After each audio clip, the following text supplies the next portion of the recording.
Assalamualaikum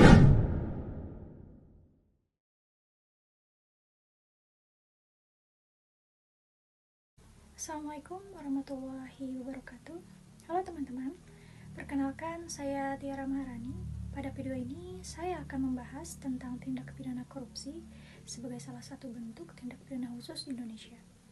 Korupsi merupakan salah satu masalah serius yang sering terjadi dan memiliki dampak yang sangat luas, terutama terhadap keuangan negara, pembangunan, serta kepercayaan masyarakat terhadap pemerintah.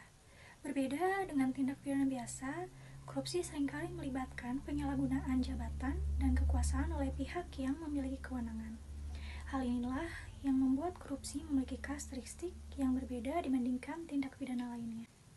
Oleh karena itu, dalam video ini saya akan membahas 3 hal utama, yaitu perkembangan sejarah pengaturan korupsi di Indonesia, alasan mengapa korupsi dikategorikan sebagai tindak pidana khusus, serta contoh perilaku koruptif yang sering terjadi dalam kehidupan nyata.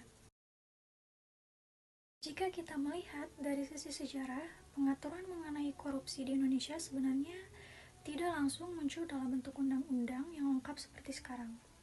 Pada tahun 1957, pemerintah mulai mengeluarkan peraturan militer untuk menangani berbagai bentuk penyalahgunaan kekuasaan yang terjadi pada masa itu.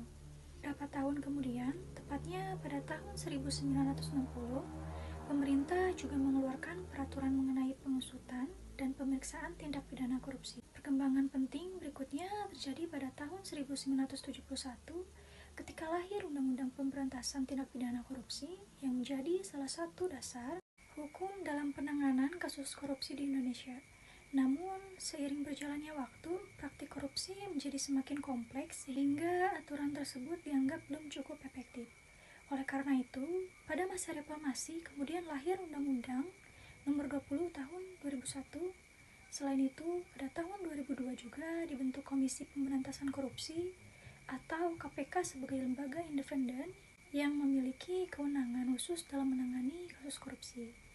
Untuk mempermudah memahami perkembangan tersebut, berikut dapat kita lihat timeline perkembangan pengaturan korupsi di Indonesia.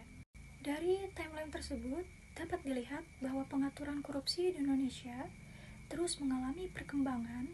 Hal ini menunjukkan bahwa korupsi bukan kejahatan yang sederhana, melainkan berkembang mengikuti perubahan sistem pemerintah dan pengelolaan keuangan negara. Berdasarkan penjelasan sebelumnya, korupsi kemudian dikategorikan sebagai tindak pidana khusus karena memiliki beberapa karakteristik yang membedakannya dari tindak pidana biasa. Pertama, tindak pidana korupsi diatur dalam undang-undang khusus di luar KUHP, yaitu Undang-Undang Pemberantasan Tindak Pidana Korupsi. Kedua, korupsi memiliki dampak yang sangat besar karena dapat merugikan keuangan negara serta menghambat proses pembangunan. Ketiga, dalam banyak kasus korupsi sering terjadi penyalahgunaan kekuasaan atau jabatan oleh pejabat publik yang memiliki kewenangan dalam pengelolaan keuangan negara. Berbeda dengan tindak pidana biasa seperti pencurian atau penganiayaan, korupsi umumnya terjadi dalam lingkungan kekuasaan dan berkaitan dengan pengelolaan keuangan negara. Oleh karena itu, kompleksitas tersebut, penanganan tindak pidana korupsi juga melibatkan lembaga khusus, yaitu Komisi Pemberantasan Korupsi atau KPK. Dari penjelasan tersebut dapat dipahami bahwa korupsi tidak hanya merupakan pelanggaran hukum biasa, tetapi juga kejahatan yang memiliki dampak luas terhadap negara dan masyarakat, sehingga membutuhkan pengaturan dan penanganan yang bersifat khusus. Unsur-unsur tindak pidana korupsi sebenarnya dapat kita lihat dalam berbagai perilaku koruptif yang sering terjadi dalam kehidupan sehari-hari. Salah satu contohnya adalah praktik suap menyuap, yaitu ketika seorang memberikan uang atau hadiah kepada pejabat agar memperoleh keuntungan, misalnya dalam pengurusan izin atau proyek pemerintah. Contoh lainnya adalah pungutan liar atau pungli, yaitu praktik meminta sejumlah uang di luar ketentuan resmi dalam pelayanan publik.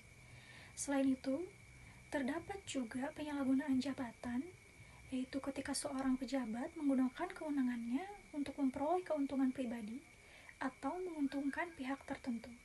Dalam praktiknya, tindakan seperti ini sering terungkap melalui operasi tangkap tangan yang dilakukan oleh Komisi Pemberantasan Korupsi terhadap pejabat yang menerima suap dalam proyek pemerintah. Dari contoh tersebut, dapat dipahami bahwa perilaku seperti suap, pungutan liar, dan penyalahgunaan jabatan merupakan bentuk nyata dari tindak pidana korupsi yang sering terjadi dalam praktik pemerintahan. Dari pembahasan yang telah dijelaskan, dapat dipahami bahwa korupsi merupakan salah satu bentuk tindak pidana khusus yang memiliki dampak besar terhadap negara dan masyarakat.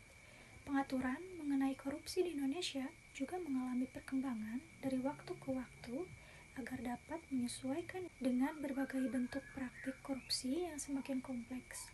Oleh karena itu, pemberantasan korupsi tidak hanya menjadi tanggung jawab lembaga penegak hukum seperti Komisi Pemberantasan Korupsi, tetapi juga membutuhkan kesadaran dan partisipasi masyarakat untuk mencegah terjadinya praktik korupsi. Kalau kita lihat dalam kehidupan nyata, praktik korupsi yang terjadi dalam bentuk suap kepada pejabat yang memiliki kewenangan dalam suatu keputusan, misalnya dalam pengurusan proyek, perizinan, ataupun dalam bidang perpajakan. Dalam beberapa kasus, pejabat yang memiliki kewenangan justru menyalahgunakan jabatannya untuk mendapatkan keuntungan pribadi. Sebagai contoh, berikut ini adalah salah satu kasus korupsi yang sempat diberitakan, yaitu kasus suap yang melibatkan pegawai pajak.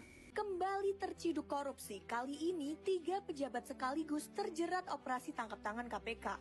Mereka adalah Kepala Kantor Pelayanan Pajak Madya Jakut, Dwi Budi Iswahyu, Tim Penilai Askop Bahtiar, dan Kasih Pengawasan dan Konsultasi Agus Syaifuddin. Ketiganya ditetapkan sebagai tersangka saat sedang bagi-bagi uang suap 4 miliar rupiah pada Jumat 9 Januari 2026.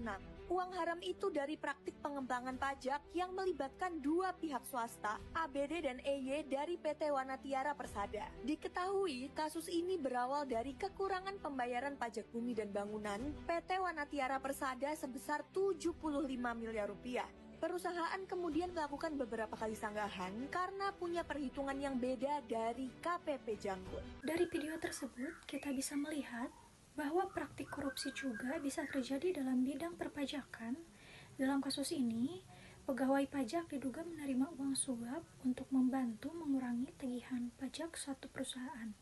Tindakan seperti ini bisa dikategorikan sebagai tindak pidana korupsi karena adanya penyalahgunaan jabatan serta penerimaan sejumlah uang untuk mempengaruhi keputusan yang berkaitan dengan kewenangannya. Kasus seperti ini menunjukkan bahwa korupsi tidak hanya merugikan keuangan negara, tetapi juga dapat menurunkan kepercayaan masyarakat terhadap lembaga pemerintah.